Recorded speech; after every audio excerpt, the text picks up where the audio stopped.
ដើមសុំបេះដូងខ្ញុំយកទៅថែ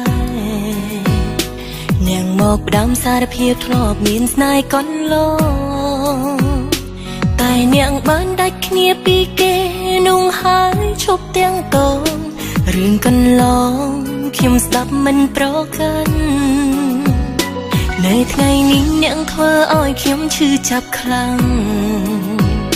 ស្រឡាំងកាំងហើយមិនមែនជាការប្រច័ណ្ឌគឺជាការហួសចិត្តពេកដែរអ្នកនៅតែពាក់ព័ន្ធមិនច្រឡំអ្នកនៅពាក់ព័ន្ធគេខ្ញុំមិនយល់ហេតុអ្វីអ្នកក៏ហៅខ្ញុំមិនយល់ហេតុអ្វីអ្នកទៅជួបគេអ្នកមិនមែនជាតួកុនមិនសមចេះសំដែងទេអ្នកជួបគេជាហេតុខ្ញុំឆ្ងល់ណាស់ខ្ញុំមិនយល់ការស្រឡាញ់អ្នកជាអ្វីស្នេហ៍ភក្តី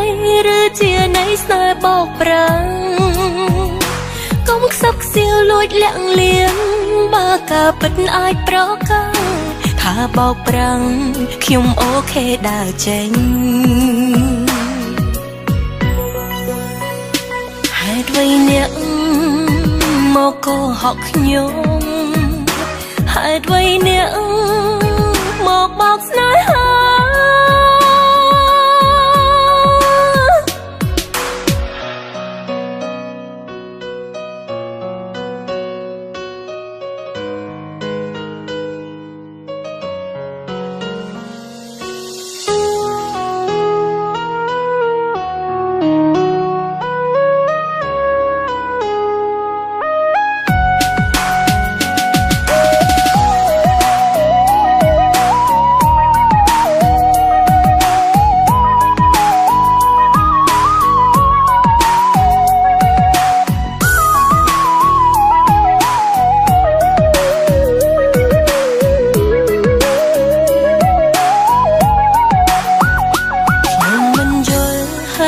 អ្នកក៏ហៅខ្ញុំមិនយល់ហេតុអ្វីអ្នកទៅជួបគេអ្នកមិនមែនជាតួកុនមិនសមចេះសំដែងទេអ្នកជួបគេជាហេតុខ្ញុំឆ្ងល់ណាស់ខ្ញុំមិនយល់ការស្រឡាញ់អ្នកជាអ្វីស្នេហ៍ភក្តីឬជានៃស្នេហ៍បោកប្រាំងកុំខ្សឹបខ្សៀវលួចលាក់លៀងបើការពិតអាចប្រកាន់